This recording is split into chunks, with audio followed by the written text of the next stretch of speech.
जय हिंद। आज का टॉपिक है हमारा class 9th mathematics NCERT chapter number first है संख्या पद्धति। ये चैप्टर फर्स्ट का है संख्या पद्धति नंबर सिस्टम। ठीक है, और आज इसका हम क्या करेंगे, इंट्रोडक्शन देखेंगे कि इस चैप्टर के अंदर में जो है कौन कौन सा ऐसा वर्ड है या फिर ऐसा पॉइंट है जो कि समझना क्या है बहुत ही इम्पोर्टेंट है। ठीक है, तो यहाँ से स्टार्ट करते हैं हम। पहला क्या है, प्राकृतिक संख्याएं। ठीक है, प्राकृतिक संख्या का इंग्लिश होता है नेचुरल नंबर्स। ठीक है, दूसरा हमारा है पूर्ण संख्याएं, होल नंबर्स। ठीक है, तीसरा हमारा है पूर्णांक, इंटीजर, और चौथा हमारा है अभाज्य संख्याएं, प्राइम नंबर, और पांचवा हमारा है भाज्य संख्याएं, कंपोजिट नंबर्स। ठीक है, छठा हमारा है परमेय संख्याएं, राशनल नंबर्स, और सातवां हमारा है अपरमेय संख्याएं, इराशनल नंबर्स। ठीक है, और आठवां हमारा है वास्तविक संख्याएं, रियल नंबर्स। ठीक है, तो ये जितना भी पॉइंट है हमारा, ठीक है, उस सभी को हम बारी बारी से समझेंगे। तब तक आप इसको क्या करो, नोट करो।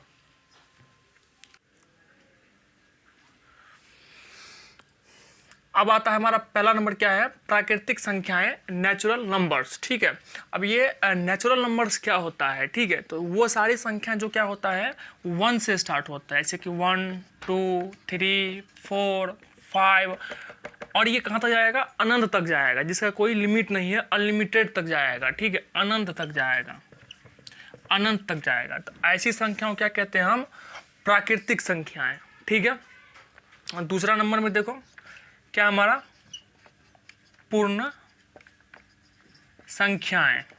अब ये पूर्ण संख्या क्या होता है, होल नंबर्स। अब पूर्ण संख्याएं, होल नंबर्स, ये क्या होता है, तो वो सारी संख्याएं जो 0 से स्टार्ट होता है, 0 1 2 3 4 5, और ये भी कहाँ जाता है, अनंत तक जाता है। ठीक है, जो संख्या 0 से स्टार्ट होता हो और वो अनंत तक जाता हो, अनलिमिटेड तक जाता हो, जहाँ जिसका कोई मतलब अंत नहीं है, आप काउंटिंग जहाँ तक करोगे वहाँ तक जाएगा, उसको कहते हैं अनंत। ठीक है, तो वहाँ तक जाएगा, उसको क्या कहेंगे हम, पूर्ण संख्याएं। ऐसा भी कह सकते हैं हम कि प्राकृतिक संख्या के समूह में अगर हम 0 ऐड कर दें, जैसे कि 0 प्लस प्राकृतिक संख्या, ठीक है, 0 प्लस प्राकृतिक संख्या कर दें यहाँ पे, तो वो हो जाता है हमारा पूर्ण संख्या, क्योंकि ये भी 1 2 3 4 मतलब 1 से स्टार्ट होता है, ये अनंत तक जाता है, और ये बस 0 से स्टार्ट होता है, अनंत तक जाता है। तो यहाँ ये टर्म जो है वो पूरा सेम ही है, बस 0 इसमें ऐड करना है। तो ये टर्म क्या हो गया आपका, प्राकृतिक संख्या, और 0 इसमें आप ऐड कर दो। तो आप ऐसा भी कह सकते हो कि 0 प्लस प्राकृतिक संख्या जो होता है वो क्या होता है, पूर्ण संख्या होता है, और वो सारी संख्याएं जो 1 से स्टार्ट होती है वो क्या होती है, प्राकृतिक संख्या होती है। ठीक है, उसके बाद अगला आता है पूर्णांक। तीसरा क्या आता है, पूर्णांक, इंग्लिश में कहते हैं इसको इंटीजर। ठीक है, इंग्लिश में कहते हैं इसको इंटीजर। ठीक है, अब ये क्या होती है, तो आप संख्या रेखा देखे होंगे कि ये संख्या रेखा होता है, जैसे कि मान लो कि ये यहाँ से हो गया, और बीच में हो गया आपका सेंटर पॉइंट में 0 हो गया, ये हो गया आपका 1, ये हो गया आपका 2, ये हो गया आपका 3, ये हो गया आपका 4, और ये हो गया आपका -1, ये हो गया आपका -2, ये हो गया आपका -3, ऐसे जाता रहेगा। ठीक है, तो 0 के राइट हैंड पे जो होता है वो क्या होता है, प्लस का होता है, और 0 के लेफ्ट हैंड पे क्या होता है हमारा, माइनस का होता है। इसको कहते हैं धनात्मक, इसको कहते हैं ऋणात्मक। ठीक है, अब ये जो आपका एरो बना हुआ है, इसका मतलब क्या है कि अनंत तक जा सकता है, मतलब प्लस भी अनंत तक जा सकता है, और माइनस भी हमारा क्या होता है, अनंत तक जा सकता है, मतलब जहां तक काउंटिंग हो सकती है वहां तक ये जा सकता है। ठीक है, अब यहाँ पे ध्यान से देखो कि 0 से लेकर के अनंत तक क्या हो गया हमारा, पूर्ण संख्याएं, और फिर 1 से लेकर के क्या हो गया हमारा, प्राकृतिक संख्याएं। ठीक है, तो पूर्ण संख्या में कर क्या करेंगे हम, तो माइनस वाला जो संख्या है उसको ऐड कर देते हैं, जो ऋणात्मक संख्या उसको ऐड कर देते हैं, तो वो क्या हो जाएगा, वो हमारा हो जाएगा क्या, पूर्णांक संख्याएं। ठीक है, तो इसको हम यहाँ पे लिख सकते हैं कि ऋणात्मक संख्या प्लस पूर्ण संख्याएं बराबर पूर्णांक। यहाँ पे लिख सकते हैं ऋणात्मक संख्याएं प्लस पूर्ण संख्याएं बराबर आपका हो गया पूर्णांक, मतलब जो भी कुछ ऋणात्मक संख्याएं हैं, ठीक है, संख्या रेखा पे, ठीक है। उसके बाद पूर्ण संख्या कहते हैं तो प्राकृतिक संख्या इसी में आ गया, ठीक है। और ये दोनों मिलकर क्या बन जाता है, हमारा पूर्णांक बन जाता है, ठीक है। बस इतना नोट करो आप।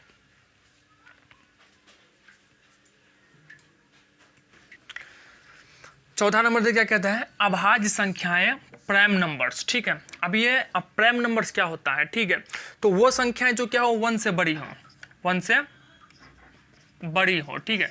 वो संख्या क्या होगा, जो संख्या 1 से बड़ी होगी, ठीक है। मतलब ये माइनस में नहीं जाएगा, मतलब सारा धनात्मक वाला होगा, धनात्मक जो संख्या होती है बस वही आएगा अभाज्य संख्याएं में, ठीक है। ऋणात्मक नहीं आएगा, मतलब माइनस का नहीं आएगा, सिर्फ प्लस वाला नंबर जो होगा वही आएगा, ठीक है। यहीं पे लिख दिया है कि 1 से बड़ी हो, जाहिर सी बात है 1 से बड़ा होगा तो धनात्मक ही होगा, ऋणात्मक तो होगा नहीं, ठीक है।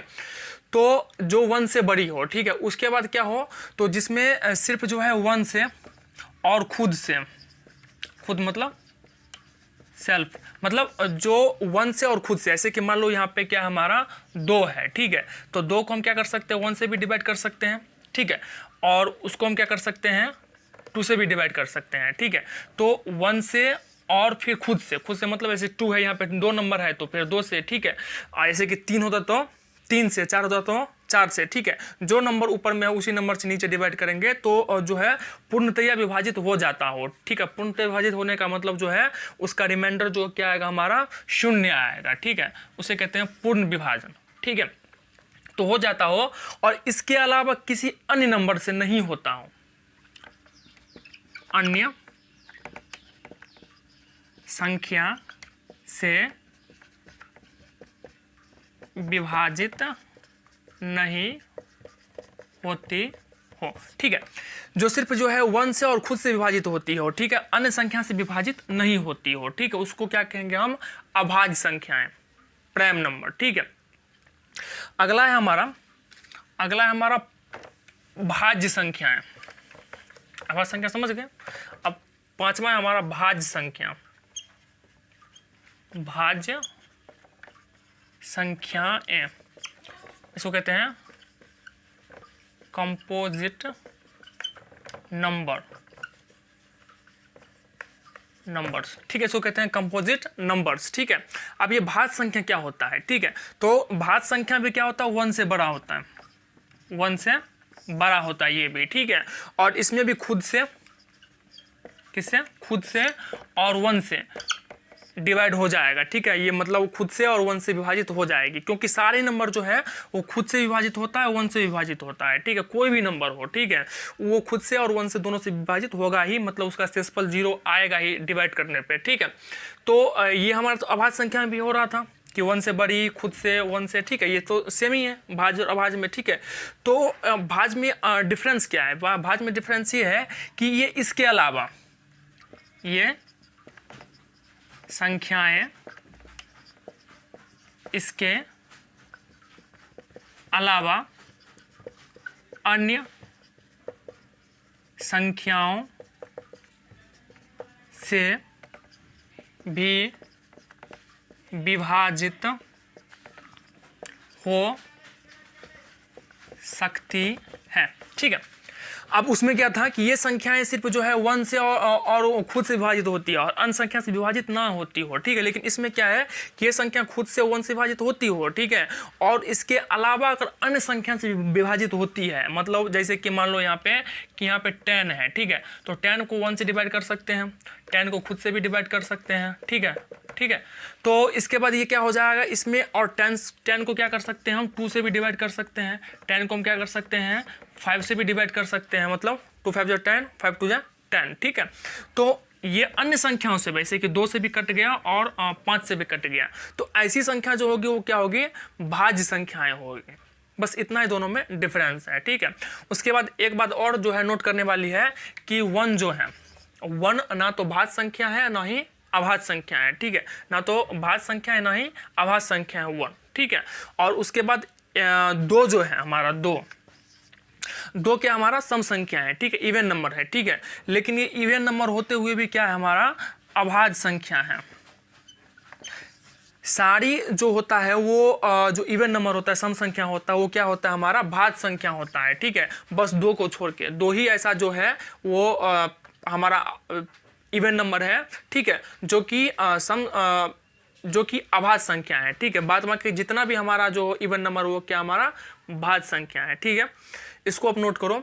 और डेफिनेशन जो है वो आप खुद से ही बना सकते हो। मैं पूरे जो है इसको क्या करता हूँ एक्सप्लेन कर देता हूँ, और बस आप डेफिनेशन अपने से भी बना सकते हो, इसमें कोई दिक्कत है नहीं, ठीक है। इसको नोट करिए। छठा है हमारा परमेय संख्याएं, रैशनल नंबर्स, ठीक है। तो ये परमेय संख्या क्या होती है, ठीक है। तो वो सारी संख्या जिसको हम P बाई Q के रूप में लिख सकते हैं। किस रूप में लिख सकते हैं? P बटा Q के रूप में लिख सकते हैं। वो सारी संख्याएं जो हो क्या होता है हमारा परमेय संख्या होता है, ठीक है। लेकिन इसका कुछ शर्त है, जहां क्या होगा हमारा Q जो है, Q is not equal to 0, मतलब Q जो होगा वो 0 के बराबर नहीं हो सकता है, ठीक है। जैसे यहाँ पे है 2/3 है, तो ये क्या है हमारा P बाय Q है, ठीक है। ये हो गया P और ये हो गया हमारा Q हो गया, ठीक है। तो ये परमेय संख्या है, ठीक है। क्यों परमेय संख्या है? क्योंकि जिसका Q जो है वो क्या है 0 नहीं है, ये 0 नहीं होना चाहिए यहाँ पे, ठीक है। तो ये क्या हो जाएगा परमेय संख्या हो जाएगा, ठीक है। और उसके बाद क्या इसमें P और Q पूर्णांक होना चाहिए। और क्या दूसरा क्या है P और Q पूर्णांक होना चाहिए। पूर्णांक मतलब जितना भी ऋणात्मक संख्या है और धनात्मक संख्या है, प्लस माइनस वाली जो संख्याएं होती है वो क्या होता है हमारा पूर्णांक होता है। पीछे हमने देखा है पूर्णांक क्या होता है, इंटीजर क्या होता है, ठीक है। तो ये पूर्णांक होना चाहिए। यहाँ पे बोला Q 0 नहीं होना चाहिए। ऐसे कि मान लो कि यहाँ पे है 0/1। अब 0/1 क्या हमारा P बाई Q के फॉर्म में है, तो ये हमारा क्या है परमेय संख्या है, ठीक है। लेकिन यहीं पे जो 1/0 जो है वो हमारा क्या है अपरमेय संख्या है। ये परमेय संख्या क्यों नहीं है? क्योंकि इसका जो Q क्या है हमारा 0 हो गया, और Q 0 नहीं होना चाहिए। P 0 हो जाए उससे कोई दिक्कत नहीं है, ठीक है, लेकिन Q 0 हमारा नहीं होना चाहिए। Q 0 होगा तो क्या हो जाएगा वो अपरमेय संख्या हो जाएगा, ठीक है। अगला 7वां नंबर है, ये क्या हमारा अपरिमेय संख्याएं, इरेशनल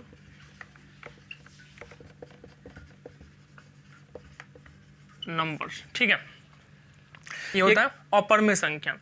अब ये क्या होगा हमारा, तो जो संख्याएं जो है वो P बाई Q के फॉर्म में नहीं लिखा जाता हूँ। सिंपल सी बात, जो संख्या P बाई Q के फॉर्म में नहीं लिखा जाता वो क्या होता है हमारा अपरमेय संख्या होता है, ठीक है। और अपरमेय संख्या की सिंपल सा बात है कि जो हमारा रूट के अंडर में होता है, जैसे कि रूट अंडर 5 ये अपरमेय संख्या है, रूट अंडर 6 ये अपरमेय संख्या है, ठीक है। तो जो भी कुछ जो है रूट के अंडर में होता है, अंडर रूट होता है, वो क्या होता है हमारा अपरमेय संख्या होता है, ठीक है। कब तक अपरमेय संख्या होता है? जब तक कि उसका जो है स्क्वायर रूट मतलब वर्गमूल ना निकल जाए। मान लो कि ऐसे कि यहाँ पे रूट अंडर 16 को हम क्या कर सकते हैं यहाँ पे, तो 4 × 4, ठीक है। तो 4 ये पेयर में से एक निकालेंगे, कितना निकल जाएगा 4 निकल जाएगा।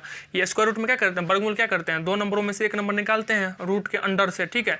तो ये जो हो गया क्या हो गया परमेय संख्या हो गया। ये क्या हो गया हमारा परमेय संख्या हो गया, ठीक है। और ये हो गया हमारा अपरमेय संख्या। क्यों हो गया अपरमेय संख्या? क्योंकि इसका जो है वो जोड़ा नहीं बन सकता, पेयर नहीं बन सकता है, ठीक है, इसीलिए अपरमेय संख्या हो गया।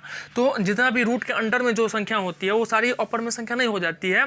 जिसका वर्गमूल नहीं निकल पाता है वो सारी संख्या अपरमेय संख्या होती है, ठीक है। तो जो भी कुछ रूट के अंडर में संख्या दिया रहेगा, अगर उसका हम वर्गमूल करके देखेंगे तो अगर वर्गमूल हो जाता है उसका, ठीक है, तो कह देंगे वो परमेय संख्या है, ठीक है। अगर वर्गमूल नहीं होता है तो कह देंगे वो क्या है हमारा अपरमेय संख्या है, ठीक है। उसके बाद एक बात और यहाँ पे है, क्या है कि पाई का वैल्यू जो होता है वो क्या होता है 22/7 होता है, ठीक है। ये पाई क्या हमारा अपरमेय संख्या है, पाई क्या हमारा अपरमेय संख्या है, ठीक है।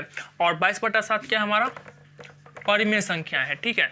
ये पाई हमारा अपरमेय संख्या है, लेकिन 22/7 क्या हमारा वो परमेय संख्या है, ठीक है। जबकि पाई की वैल्यू है 22/7। तो ये एक्चुअल वैल्यू नहीं है, बस ये वहां तक गया हुआ है, ठीक है। मतलब कुछ ऐसे कि पॉइंट तक, जैसे कि मान लो कि 1 लिखा है यहाँ पे, तो ऐसे कि 0.9999, ठीक है। तो ये लगभग जो है 1 तक आ जाता है। ऐसे ही जो है इसका जो वैल्यू है वो एक्चुअल वैल्यू 22/7 नहीं है, लेकिन इसको जो है मान लिया जाता है कि ये 22/7 है। इसका एक्चुअल वैल्यू जो है 3.14, ये लंबा चौड़ा प्रक्रिया है, मतलब ये कटता नहीं है, इसीलिए क्या है, ये हमारा अपरमेय संख्या है, ठीक है। और 22/7 हमारा परमेय संख्या है। तो एग्जाम में क्वेश्चन आता है कि पाई क्या है, परमेय संख्या है या अपरमेय संख्या। तो पाई अपरमेय संख्या। ऐसा आता है कि 22/7 क्या है, परमेय संख्या है कि अपरमेय संख्या है। 22/7 क्या हमारा परमेय संख्या है। इतना बात आप ध्यान रखना, ठीक है, नोट करो।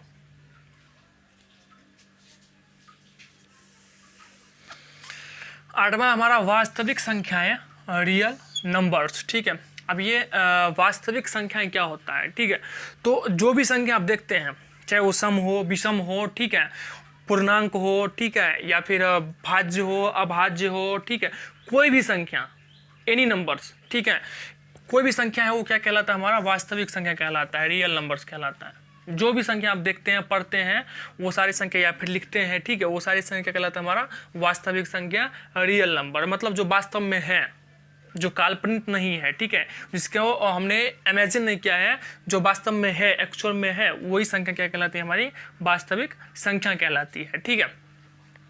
अब 9th पॉइंट में देखेंगे हम कि कुछ इस चैप्टर में यूज होने वाला कुछ फॉर्मूलाज हैं जिसको समझना क्या बहुत ही इंपॉर्टेंट है, ठीक है। तो देखिए यहाँ पे ऐसे कि लिखा हुआ है कि a power m multiply a power n, ये हो जाएगा आपका a power m plus n, ठीक है। तो इसका मतलब हुआ कि a जो है कोई क्या है, संख्या है, कोई भी नंबर, ठीक है, एनी नंबर, ठीक है। तो ऐसे कि वो 5 भी हो सकता है, 6 भी हो सकता है, 7 भी हो सकता है। मान लो कि 5 है, ये 5 हो गया आपका, ये भी 5 हो गया आपका। अब m और n क्या है, m और n भी क्या है, अलग अलग संख्याएं हैं। ऐसे कि मान लो कि ये हमारा 2 है, m मान लेते हैं 2 है, और n मान लेते हैं 3 है, ठीक है, ये हो गया। तो इसको जो है क्या करना है कि 5 को हम क्या करेंगे, 2 बार मल्टीप्लाई करेंगे, 5 × 5, ठीक है। इसको फिर 3 टाइम्स मल्टीप्लाई करेंगे, 5 × 5 × 5, ठीक है। तो वो जो मल्टीप्लाई करके आएगा उसको हम सीधा एक जगह जो है वो लिख देते हैं। यहाँ पे 5 जो है, यहाँ पे क्या कहता है, a और m प्लस n, तो a हो गया हमारा 5 और ये हमारा 2 है, तो 2 + 3, तो ये हो गया 5 का पावर 5, ये हो गया 5 को पावर 5। मतलब 5 को 5 टाइम्स मल्टीप्लाई करेंगे तो जितना इसको अलग अलग से मल्टीप्लाई करके आएगा वो और ये दोनों सेम ही होगा। तो कहने का मतलब हुआ कि मल्टीप्लाई में पावर क्या होता है, ऐड होता है, मतलब जुड़ता है, प्लस होता है, ठीक है। याद रखिएगा कि मल्टीप्लाई में पावर क्या होता है, हमारा प्लस होता है, ठीक है। उसके बाद देखिए दूसरे नंबर पर देखिए, इसमें क्या है आपका a का पावर m और डिवाइड a का पावर n बराबर क्या हो जाएगा, ये a का पावर m माइनस n हो जाएगा, a का पावर m माइनस n। अब यहाँ पे डिवाइड, यहाँ पे मल्टी सेम है, यहाँ पे बस यहाँ पे क्या है, मल्टीप्लाई के जगह पे क्या है, हमारा डिवाइड है, भाग का सिंबल है, ठीक है। और यहाँ पे प्लस के बदले क्या है, माइनस है, ठीक है। इसमें प्लस होता था, इसमें क्या होगा, माइनस होगा, ठीक है। तो मान लो कि यहाँ पे ये नंबर जो है वो क्या है, 3 है, ये क्या है हमारा 3 है, 3 है। और हमारा m और n क्या है, m मान लो कि 4 है और ये मान लो कि आपका 2 है, n मान लो 2 है और m मान लो 4 है। मतलब कोई भी कुछ भी हो सकता है, ये प्रश्न पे डिपेंड करता है कि वो क्या दे रहा है, ठीक है। मैं आपको बस समझा रहा हूँ कि ऐसा होता है, बस आपको देखना है, ठीक है। अब यहाँ पे क्या है कि 3 का पावर क्या हो जाएगा, 4 - 2, क्योंकि m माइनस n है तो m कितना 4 और n कितना है 2, तो 4 - 2 हो गया, तो कितना हो गया, ये 3 का पावर 2 हो गया, 3 3 या 9, ठीक है। बस यहाँ तक ये सॉल्व हो जाता है। तो कहने का मतलब हुआ कि डिवाइड में पावर क्या होता है, घटता है, माइनस होता है। डिवाइड में क्या करेंगे, पावर को माइनस करेंगे, मल्टीप्लाई में पावर को प्लस करेंगे और डिवाइड में पावर को माइनस करेंगे, ठीक है। अगला देखिए, तीसरा नंबर में है, अगर यहाँ पे a दिया हुआ है और यहाँ पे क्या दिया हुआ है, हमारा b दिया हुआ है और दोनों का पावर क्या हमारा सेम है, ठीक है। तो ये क्या हो जाएगा हमारा a m, ये क्या हो जाएगा हमारा a m। जैसे कि यहाँ पे मान लो कि कोई नंबर दिया हुआ है और यहाँ पे कुछ अलग नंबर दिया हुआ है, ठीक है। और उसका पावर क्या हमारा सेम है। पहले क्या था हमारा कि दोनों नंबर सेम था, पावर अलग अलग था। इसमें क्या है, पावर सेम है और नंबर अलग अलग है, ठीक है। तो क्या हो जाएगा, जो भी कुछ यहाँ पे है, ठीक है, सॉरी यहाँ पे ये क्या हो जाएगा आपका a और b का पावर m, जो भी कुछ नंबर है यहाँ पे उस दोनों क्या करेंगे हम मल्टीप्लाई कर देंगे। a मल्टीप्लाई b का पावर क्या हो जाएगा, जो यहाँ पे पावर है वो, मान लो कि यहाँ पे n होगा तो पावर n होगा, p होगा पावर तो पावर p होगा, यहाँ पे 2 है तो पावर 2 होगा, ठीक है। तो ये है एग्जाम्पल के तहत इसको समझते हैं। ये क्या हमारा a मान लो कि यहाँ पे 3 है और b मान लो 4 है, ठीक है। और पावर m जो है वो 3 है, तो पावर m क्या है हमारा सेम है, mm सेम है, तो वो भी 3 होगा। यहाँ पे 3 हुआ तो वहाँ पे भी 3 होगा। तो ये क्या हो जाएगा हमारा 3 × 4 और पावर 3, 4 3 जा 12 पावर 3, ठीक है। 4 से 12 पावर 3 हो जाएगा। ये आपका फाइनली आंसर हो गया। इसको आप 12 को जो है वो 3 टाइम्स मल्टीप्लाई कर दो, बस हो जाएगा। जब प्रश्न आएगा तो हम करेंगे। तो ये हो गया हमारा। अब क्या है चौथा नंबर, क्या हमारा ये कोई संख्या है और इसका पावर मान लो कि m है और a का पावर m है और पूरे होल का पावर मतलब पूरे का पावर क्या हमारा n है, ठीक है। तो ये क्या हो जाएगा हमारा, ये हो जाएगा a का पावर m मल्टीप्लाई n, इसको ऐसे भी लिख सकते हैं a का पावर mn, ठीक है। यहाँ पे मल्टीप्लाई है ये, ठीक है। तो ऐसा हो सकता है, ठीक है। अगर नंबर यहाँ पे है उसका पावर और उसका पावर, ठीक है, पावर का अगर पावर है तो क्या करेंगे हम इसको इस प्रकार से कर देंगे। ऐसे कि मान लो एक कोई संख्या है 4 है, इसका पावर कितना है 3 है और इसका पावर कितना है 2 है, तो क्या हो जाएगा 4 3 2 6, ठीक है। ये हो जाएगा 4 का पावर 6 हो जाएगा, ठीक है। और पावर को हम घात भी कहते हैं, शक्ति भी कहते हैं, जो भी कह सकते हो, कोई दिक्कत नहीं है, ठीक है। तो ये इतना पार्ट जो था इसमें इम्पोर्टेंट था हमारा, ठीक है। तो आप इसको क्या करो, नोट करो। अगर वीडियो पसंद आया हो तो वीडियो को लाइक कर देना और वीडियो के नोटिफिकेशन प्राप्त करने के लिए चैनल को सब्सक्राइब कर लेना, ठीक है। मिलते हैं नेक्स्ट वीडियो में। Thank you.